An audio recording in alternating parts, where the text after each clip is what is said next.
بسم اللہ الرحمن الرحیم۔ حضرت علی رضی اللہ تعالیٰ عنہ اور کھجوروں کا ایک مشہور واقعہ کتب تاریخ اور روایات میں ذکر ہوا ہے، جو ان کی عدل و دیانتداری کی بہترین مثال ہے۔ واقعہ: ایک دن حضرت علی کرم اللہ وجہہ بازار میں بیٹھے تھے۔ ایک بڑھیا کھجوریں بیچ رہی تھی۔ حضرت علی رضی اللہ تعالیٰ عنہ نے دیکھا کہ وہ کھجوریں ملا جلا کر بیچ رہی ہے، یعنی اچھی اور خراب کھجوریں ایک ساتھ۔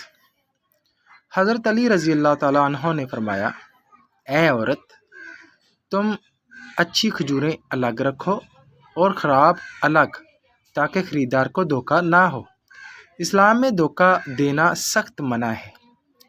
اسی طرح ایک اور روایت میں آتا ہے کہ حضرت علی رضی اللہ تعالیٰ عنہ کے پاس کبھی صدقہ یا بیت المال کی کھجوریں لائی جاتی تو وہ بچوں کو کھیلنے کے لیے بھی نہیں اٹھانے دیتے تھے۔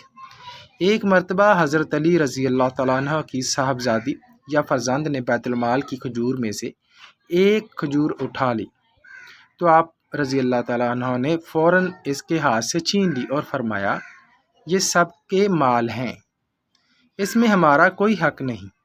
اگر یہ کھجور اپنی ملکیت کی ہوتی تو میں خود بھی تمہیں دے دیتا۔ سبق: حضرت علی رضی اللہ تعالیٰ عنہ نے ہمیشہ عدل و دیانت کی تعلیم دی۔ تجارت، خرید و فروخت میں دھوکہ دینا اسلام میں حرام ہے۔ بیت المال کو اپنی ملکیت نہ سمجھنا بلکہ امانت جاننا صحابہ کرام کا طریقہ تھا۔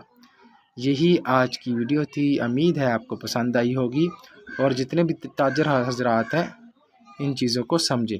اللہ سمجھنے کی توفیق عطا فرمائے۔